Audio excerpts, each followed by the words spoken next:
An arrival that was preceded by a blizzard of rhetoric. Words that have instilled fear, not in the hearts of historic foes, but allies.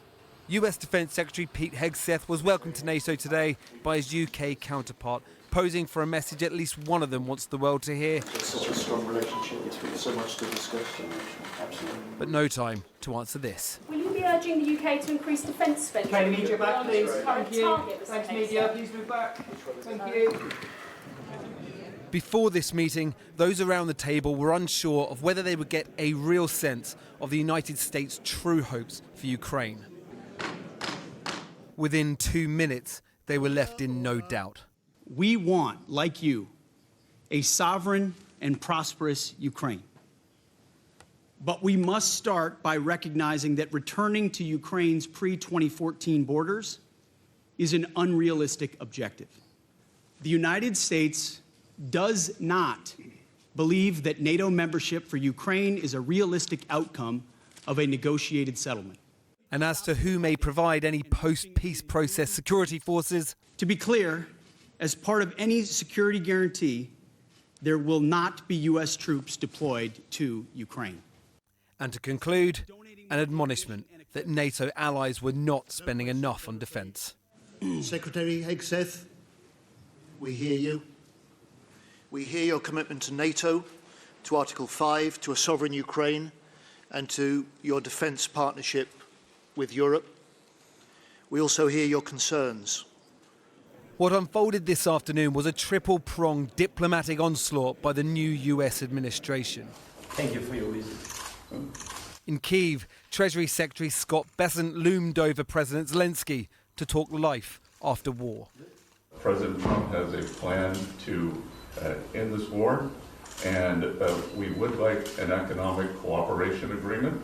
With NATO and Ukraine addressed, it was left to the president himself to talk to Russia.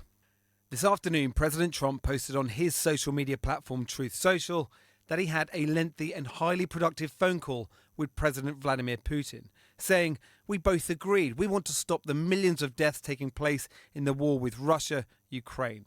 We agreed to work together very closely. We have also agreed to have our respective teams start negotiations immediately, and we will begin by calling President Zelenskyy." And to end his post, a thank you to President Putin for his time and effort with respect to this call. But as the US was planning its day of domineering diplomacy, overnight Russian missiles continued to land on Ukrainian ground. And today, many there ponder their precarious negotiating position.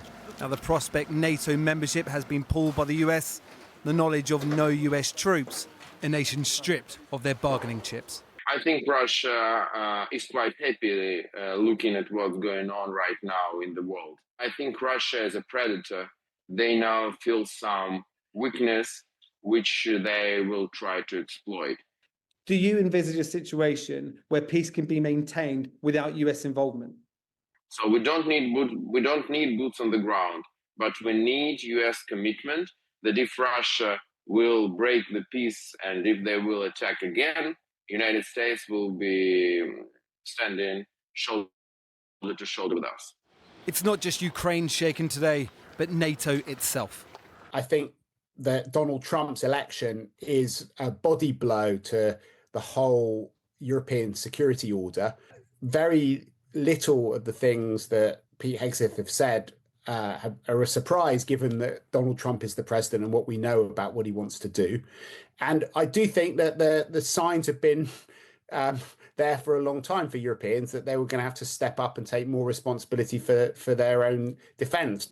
Some say what they heard today were more US red lines rather than their actual plan. Whichever it was, some say the defence chiefs left this room blindsided. Well, joining me now is the former Swedish Prime Minister Carl Bildt and Maria Metsentseva, who's a Ukrainian Member of Parliament from President Zelensky's Servant of the People Party. Welcome to you both. If I could start with you, Carl Bildt. This is a pretty good day for Russia, isn't it, today? I think it's a pretty good day for President Putin, yes. I think it was very remarkable, I would say, but even by Trump standards, which is quite something. We saw from the Secretary of Defense an avalanche of concessions to Russia, even before they have started talks, I mean, not even Chamberlain in 1938 did that. And then, of course, So this is appeasement of Russia, effectively, big time. Well, they start negotiations, and of course, the disturbing thing about that is that they say that it's we Americans and we Russians are going to decide. Well, there should be negotiations between Russia and Ukraine because that's the issue. And then, of course, remarkable to make very major concessions even before negotiations have started. I mean, I was unheard of, even by Trump standards. This was remarkable. Well, let's bring in Ukraine. Maria Metsentseva, you're Ukrainian member of parliament. There is no mention of Ukraine sitting at that negotiating table with Russia and the United States. Do you think that after all the sacrifices that you've been through, after all the aggression that you've suffered, that you're now being thrown under the bus? Well, that would not happen for sure. I think this negotiation table shouldn't look like the one we've seen Putin sitting on one side and someone else very far from him on that far end. Ukraine has to be centralized here, not only because we are a victim of the war of aggression launched against us. But there was no mention of Ukraine by President Trump today. I mean, he really didn't talk about Ukraine in the framework of these negotiations. Well, the proper negotiations has to include Ukraine. That's what President Zelenskyy constantly underlining, and I'm sure he will do it yet again in the Munich conference, which I assume Mr. Bild is attending and many other prominent politicians. But we have seen the leadership of UK recently at Ramstein. We are watching the battlefield. We have witnessed 12 ballistic rocket attacks tonight on the capital of Ukraine. These are not peaceful efforts on the side of Moscow, for sure. This is a continuation of genocidal acts, and we are not stopping to stress on the fact that any peace negotiation should include the package of just peace. So the justice centralized, and weak Ukraine is going to be a loss for everyone. That's why today was the Minister of Finance of US. President Zelenskyy spoke about drone section, new efforts, common vision of our,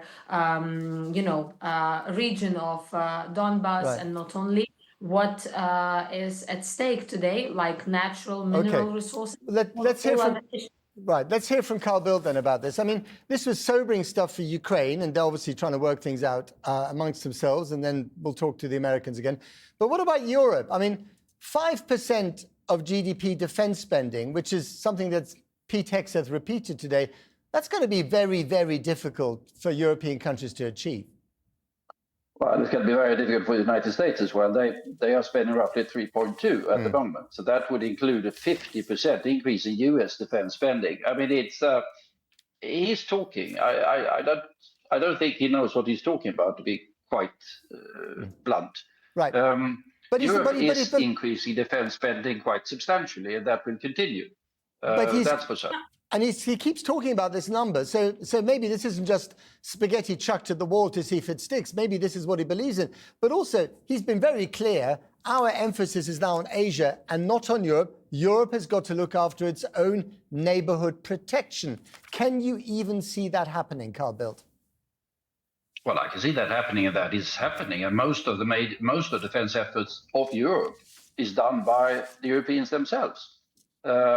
We are dependent on the Americans for certain assets, no question about that, notably nuclear deterrence, and also some reinforcement and some key enablers. But if you take the number of battalions and things like that, that is the European defense. It is done primarily by the European nations. We need to do more, and we are doing more. And if you look at only EU nations, they have been increasing defense spending by roughly a third during the last few years. And I think that is likely to continue. Right. Just very briefly, do you think that Vladimir Putin, having been given all these concessions, will now think, well, actually, I can go to Ukraine, I might even go a little bit further? Oh, I'm quite certain that he will. Just briefly, he will not go for a ceasefire. He will increase military pressure in order to have further political concessions from President Trump. Maria, finally to you, and briefly, if I may, I'm sorry, slightly run out of time. There was no mention at all of war crimes and aggression and human rights abuses committed by Russia. Does that not make you very upset as a Ukrainian? Definitely not. The tribunal for the crime of aggression will be set up already in April by the Council of Europe and various member states across the globe. We are continuing our efforts together with Sweden and UK, many other partners on compensation mechanism and frozen assets. And let's not forget for the progress being done only within 3 years' time. Let's not forget about drones coalition, F-16 coalition, the common production, and I'm talking right now about the military side, but of course, all the deported children, everyone who's in captivity, civilians, prisoners of war, have to be exchanged. That's why we call exchange all for all. Can Russia do it? That's a question. All right. Maria Metsentseva, Carl Bildt, thank you very much to both of you.